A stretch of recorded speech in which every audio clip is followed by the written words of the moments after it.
Santalpur Kutch national highway पर वाहनों डूब्या होवाना अहेवाल। स्टेट हाईवे पर पाणीनो धसमसतो प्रवाह અને આ પાણીમાં અનેક વાહનો ડૂબ્યા છે। આ તસવીરો તમે જોઈ શકો છો। સ્ટેટ હાઈવે પર પાણીનો કેટલો પ્રવાહ છે અને અહીંથી પસાર કરવા માટે કેટલાક વાહનો પ્રયાસ કરી રહ્યા છે, ત્યારે તમે જોઈ શકો છો કે કેટલીક કાર જે છે એ ફસાઈ ગઈ છે, વાહન ચાલકો ફસાયેલા છે, જો કે મોટી ટ્રકો છે એ અહીંથી પસાર થઈ રહી છે। પાટણના સાતરપુર તાલુકામાં છેલ્લા 3 દિવસથી અવિરત વરસાદ વરસી રહ્યો છે, તેને લઈને જનજીવન પ્રભાવિત થવા પામ્યું છે। દ્રશ્યો હું તમને બતાવીશ।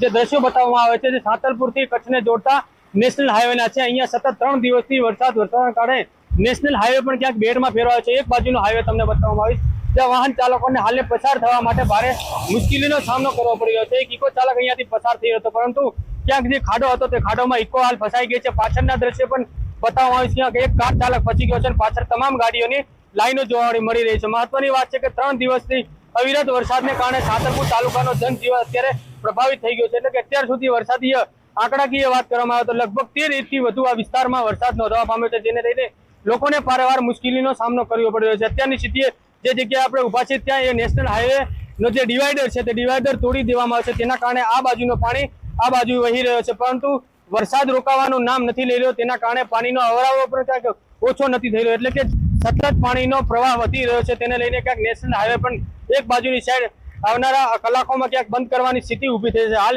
એક બાજુના હાઈવે પર અવિરત વરસાદ છે, તેમ છતાં વાહન ચાલકો ત્યાંથી પસાર તો થઈ રહ્યા છે, પરંતુ વાહન ચાલકો વચ્ચે જ ક્યાંક બંધ કરવાના કારણે ટ્રાફિકોની કતાર જોવા મળી છે। મહત્વની વાત છે કે સાતરપુર તાલુકામાં સતત 3 દિવસથી વરસાદ વરસી રહ્યો છે।